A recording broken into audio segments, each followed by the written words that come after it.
Glória a Jesus, louvado seja o nome do Senhor. Amém.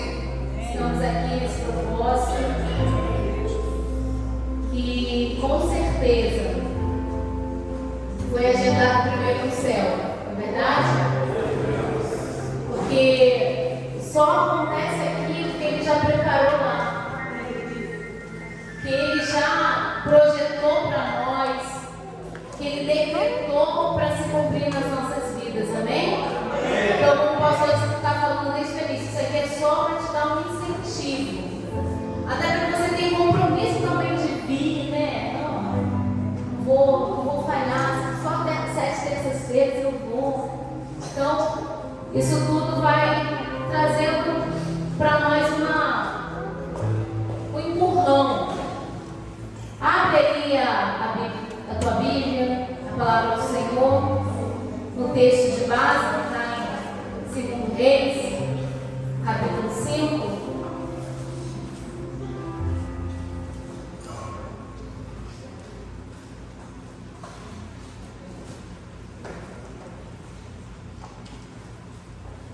Nós vamos começar a ler a partir do versículo 17.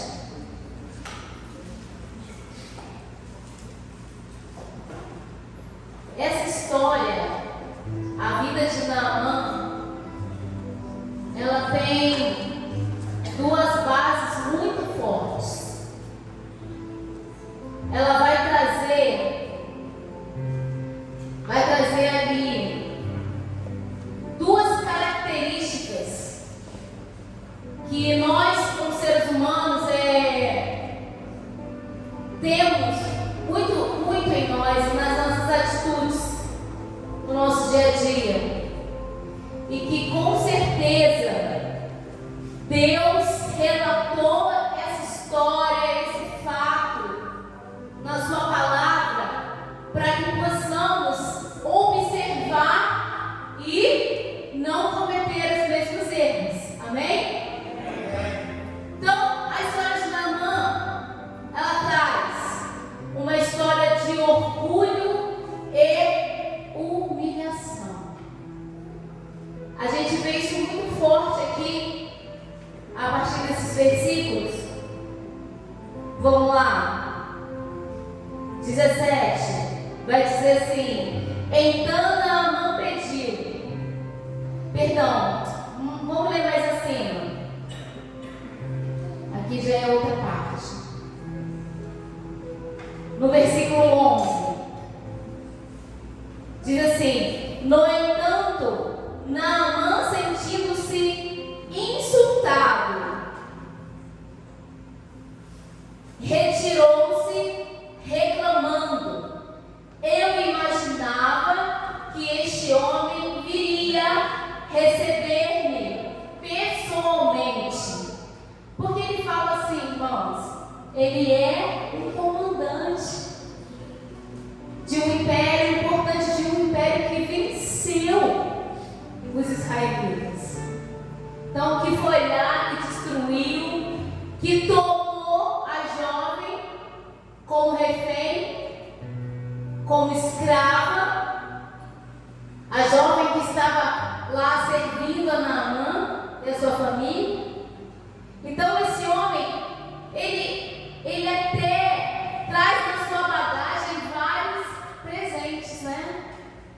Então quando Eliseu manda um recado, manda o servo lá, o Eliseu mandou você mergulhar 7 vezes lá no Rio Jordão e vai acontecer o que você está querendo.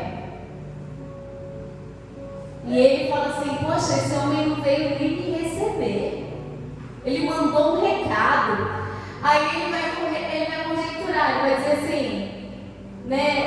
Eu imaginava que este homem viria receber-me pessoalmente e invocaria em pé. Tinha todo o protocolo na cabeça dele. Invocaria em pé o nome do Senhor, o seu Deus,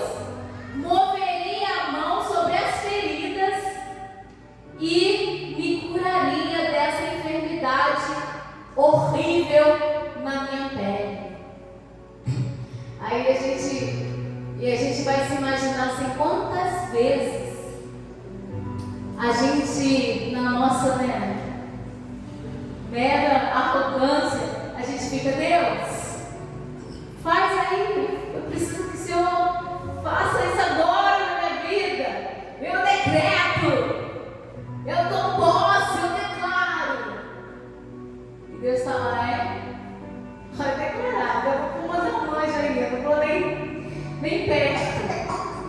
E a gente fica ali protocolando, inventando coisas na nossa cabeça de como Deus teria que agir, como Deus tem que fazer, e esquece que somos meras criaturas.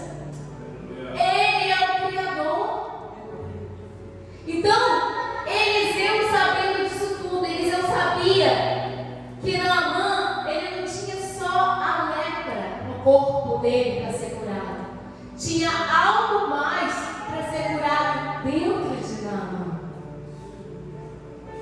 Ele vai e manda o servo falar com ele, vai tomar banho e tal. Aí a gente já pode ir para o 17, que é quando ele foi lá, se lavou e foi curado. Aí aqui, esse homem já entra no estágio de reconhecimento da soberania de Deus, amém? Já entra no estágio de humilhação, o orgulho dele caiu. Então precisamos reconhecer nas nossas vidas que aquele que se humilha perante a potente mão do Senhor, o Senhor, Deus no seu tempo certo, o exalta. Amém?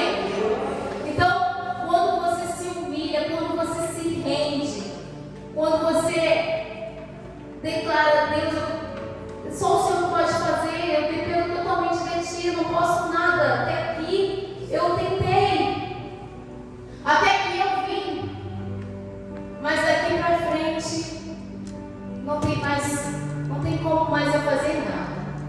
Eu preciso de Ti. Aí Naamã declara. Então Naamã pediu. Aqui ele já está conversando com Eliseu. Ele recebe Eliseu. Eliseu recebe ele. Permita ao menos que este teu servo leve 2 mulas carregadas de terra. Porquanto de agora em diante teu servo jamais oferecerá holocaustos em sacrifícios a outros deuses, senão a Yahvé, o Senhor. Esse homem, ele se rendeu, amém? Se Eliseu faz, chega, recebe ele, uma festa, se você recorda do que foi lido na semana passada, foi lido o quê? Que quando a menina falou com a Senhora, se o meu Senhor estivesse diante do profeta que é em Samaria, ele seria curado da sua lepra. O que Naamã faz? Naamã fala com o rei da Síria, que manda uma carta para o rei de Judá, ou Samaria, de Israel. E ali, aquele rei fica desesperado, porque ele não tem o poder de curar ninguém. Ele se humilha, rasga as suas vestes, fica em desespero e chega essa informação para Eliseu. E Eliseu fala para ele não se desesperar. E quando Naamã tem essa atitude, porque ele sendo um chefe, uma autoridade, ele pensa assim: toda autoridade ela é submetida a outras autoridades. Então, eu falando com o rei vai ser mais fácil, vai ser mais rápido. Não sei o que Naamã pensou, só sei o que está escrito, amém? Amém. Mas nós podemos o quê? Imaginar, supor e esse embate vai ficando e Deus vai falando assim: ele tem que entender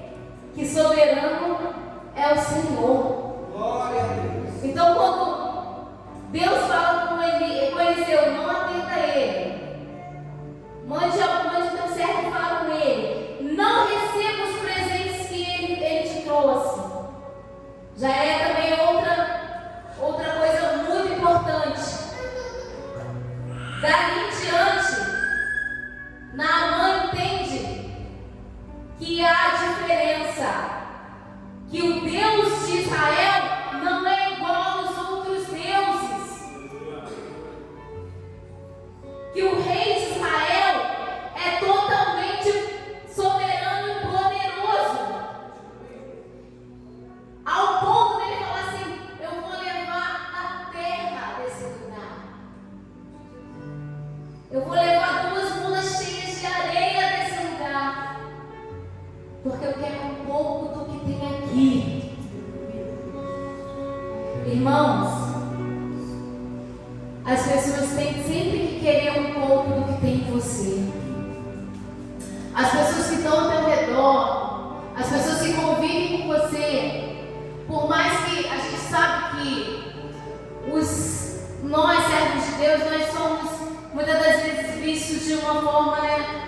Eles são ultrapassados, eles só querem saber de igreja, só fica falando de Jesus. Bom, os crentes raiz, né, irmão? Nutella não.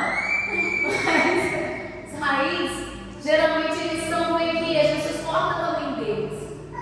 Mas quando eles estão precisando, eles têm que vir até você e falar assim: ó, leva meu nome lá, ora pela minha família.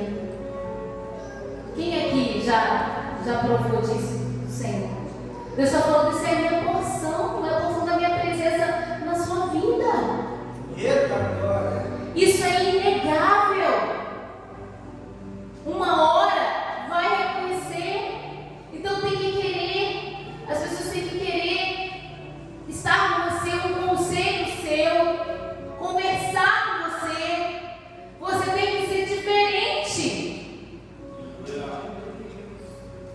Naamã, ele viu isso, esse lugar é diferente, esse profeta é diferente. Esse homem, ele não me recebeu, ele não aceitou os meus presentes. E eu não vou mais sacrificar outros deuses. Eu só vou sacrificar a Yahvé, o Senhor. Aí no 18 continua assim: contudo, eu rogo a Yahvé que me perdoe por uma única atitude. Quando eu tiver que acompanhar o meu rei ao templo de Rimon, o Deus da Síria, meu Senhor costuma apoiar-se no meu braço para reverenciar sua divindade, e por isso tenho que me ajoelhar ali também. Irmãos, olha como o temor entrou no coração desse homem. Não foi só uma cura física, não foram só as lepras, não foram só as feridas no seu corpo que foram curadas. Algo muito maior aconteceu dentro dele. E é isso que Deus quer fazer na tua vida, na minha vida, através desse propósito. Tem algo muito maior.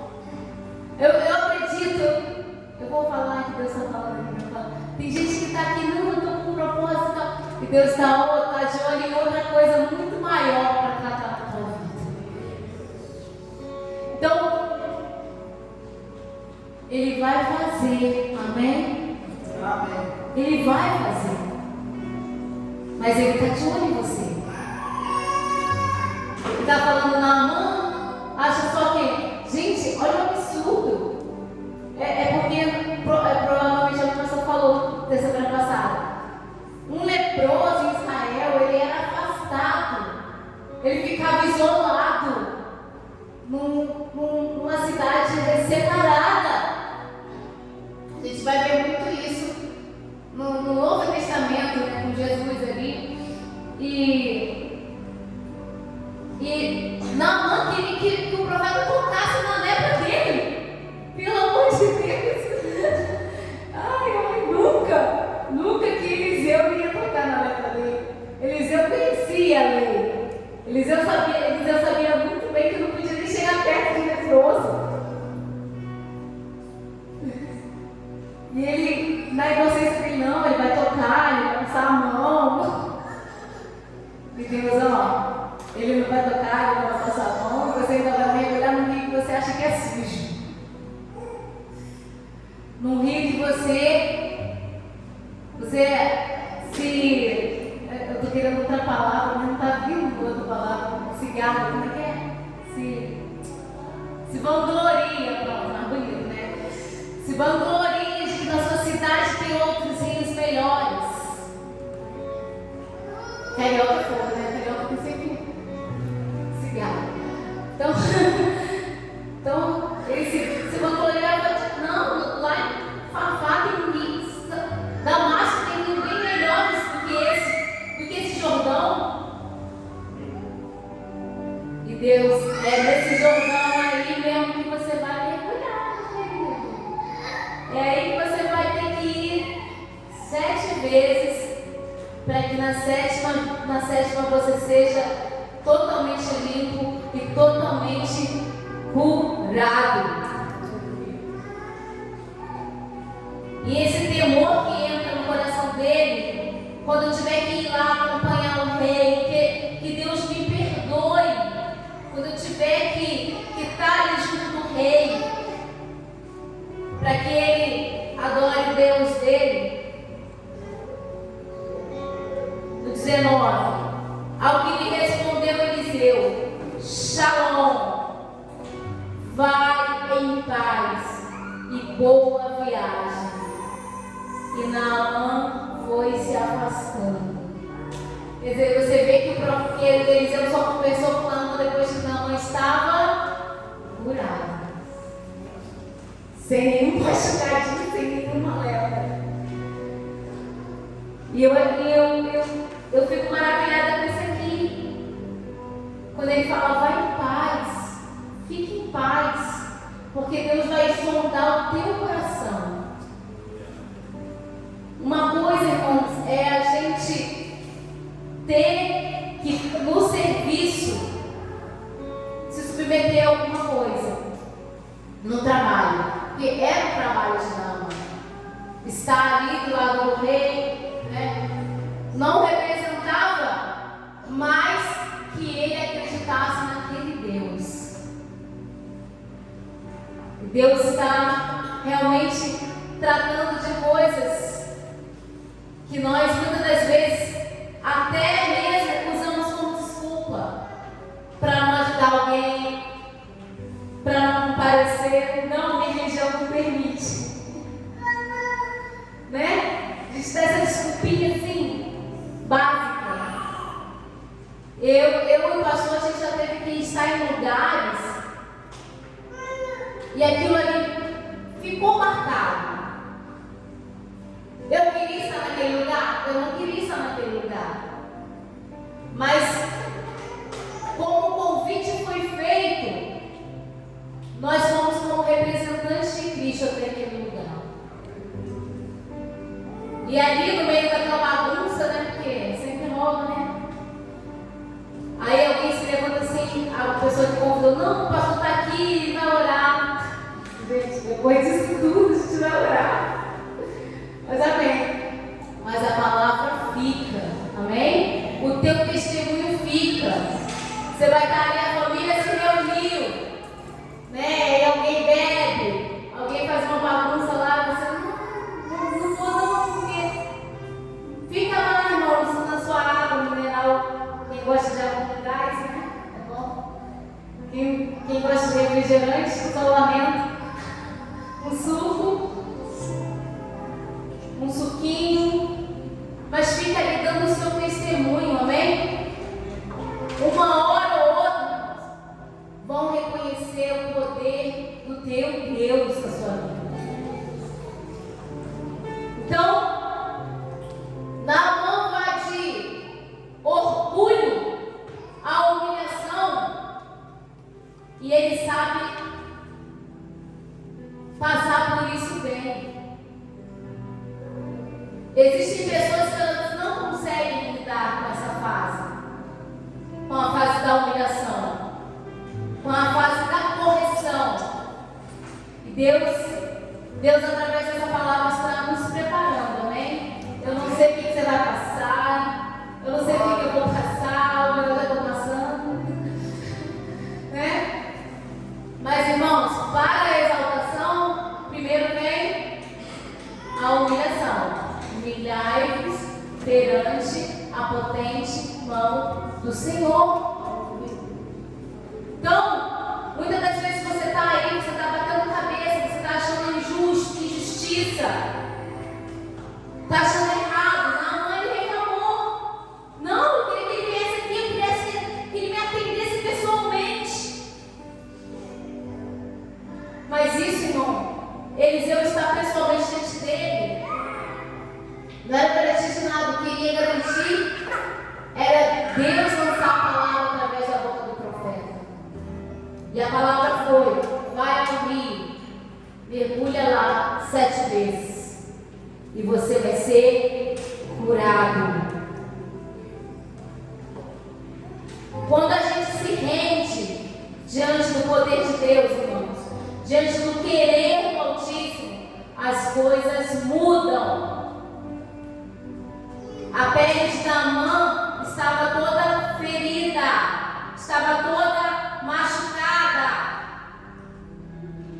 E às vezes você está aí, ferido, machucado. O evangelista John antecedeu falando aqui. Às vezes você pensa que Deus te esqueceu. Você está com algo incurável, uma coisa que não cicatriza, que não cura. Mas quando você se rende, a cura acontece. A cicatriz vem, é curado ali, machucado é curado. As coisas mudam. Eu quero fechar aqui com Atos, capítulo 16. Eu fiquei tão maravilhada com o papai que no dia que Deus começou a falar comigo sobre isso, Deus falou: você vai ressaltar essas duas coisas, orgulho e humilhação, e você vai fechar com o texto que está em Atos. E eu abri exatamente em cima do texto, mas é Deus mesmo. Aqueles momentos que você vê Deus gritando para você. Atos capítulo 16. Aleluia. O Pai está aqui, o Pai está na casa. Louvado seja o teu nome, Jesus. Glória, glória, glória a Deus. Te exaltamos, Jesus. Capítulo 16, a partir do versículo 25. Também mostra um momento muito difícil na vida de Paulo e Silas. Assim como aquela menina estava presa, estava no cativeiro, Paulo e Silas estavam numa prisão. E eles tinham, num cárcere inferior, eles tinham suas mãos, né, com algemas, seus pés com algemas. Eles tinham sido açoitados. E no versículo 25 diz assim: por volta da meia-noite, Paulo e Silas estavam orando e entoando hinos de louvor a Deus, enquanto os demais presos os ouviam. E de repente aconteceu um terremoto tão violento que os alicerces da prisão foram abalados. E no mesmo momento, todas as portas se abriram e as correntes que prendiam a todos se soltaram. Tem abertura de prisão nessa noite das nossas vidas. Deus está quebrando algemas em teu favor nessa noite. Aleluia. Oh, meu Deus. E o carcereiro despertou do sono e, vendo abertas as portas do cárcere, desembainhou a espada a fim de se matar, pois concluíra que os presos todos houvessem escapado. No entanto, Paulo gritou: não te faça isso! Eis que estamos todos aqui. E Isso aqui, irmãos, mexe comigo de uma forma. Quem não ia pensar que na hora do terremoto, abrindo tudo, algema caindo, tudo se abrindo? Fala sério. Quem é que não ia pensar assim? Agora eu vou sair correndo. Essa é a minha oportunidade. Porque se o terremoto não me matou, é Deus que está me liberando daqui desse negócio lá. Não é assim que a gente pensa? Paulo grita de lá: não! Por favor, carcereiro, não faça isso. Estamos todos aqui. Então o carcereiro pediu luz. Quem é a luz, irmão? Quem é a luz, irmãos? Jesus é a luz. O homem pediu luz. Correu para dentro e, trêmulo, atirou os seus pés de Paulo e Silas. E em seguida, conduzindo-os para fora, rogou-lhes: Senhores, o que preciso fazer para ser salvo? Aleluia. E eles prontamente lhe afirmaram: crê no Senhor Jesus e assim serás salvo, tu e a tua casa. E lhe ministraram a palavra de Deus, bem como a todos da sua casa. E naquela mesma hora da noite, tomando-os consigo, lavou os ferimentos. E logo foi batizado ele e todas as pessoas da sua casa. Aleluia, aleluia, aleluia, glória a Deus. Então insistiu para que subissem à sua casa, onde lhes preparou mesa farta, e com todos os seus expressava grande júbilo por haverem crido em Deus. Outras feridas, irmãos, outras dores que trouxeram salvação e libertação para a casa de um homem romano, um carcereiro. Nas duas histórias, são pessoas estrangeiras reconhecendo o poder de Deus. O carcereiro romano e Naamã, o sírio. Deus está falando para mim e para você: não há impossível para Ele. Aquela pessoa assim que você fala: essa daí nunca vai se converter. É essa pessoa aí que Deus vai mexer lá, vai mover para que também possa se render aos pés do Senhor. Amém? Nada com Deus é ao acaso. Até o cativeiro e a prisão é para a glória dele. A menina presa, escrava, ela não olhou para o que ela estava passando. Ela olhou para a oportunidade de glorificar o Deus dela. E você aí reclamando da sua vida, porque quem não deve ouvir, não deve ouvir os seus problemas, por favor, não faça isso. Quem tem que ouvir os seus problemas é Jesus. Ele está ali, ó. Está ali vendo tudo. E permitindo situações para que o nome dele seja glorificado. Para que o nome dele seja exaltado. Você pode olhar para você e dizer: está muito difícil, está impossível, a dor está muito grande, esse problema me venceu. Mas Deus está falando: eu mudo as circunstâncias. Eu vou mexer onde você está falando que não tem como mexer, mas eu vou mexer. Um servo vira para a mamãe e fala: meu Senhor, se o profeta te pedisse algo mais difícil, você não faria? Ele só está pedindo para você mergulhar no rio. Vai lá. Voltei para a mamãe de novo. Vai lá. Mergulha. Não dá viagem perdida. Hoje você não vai dar viagem perdida, amém? Você não vai sair da sua casa à toa.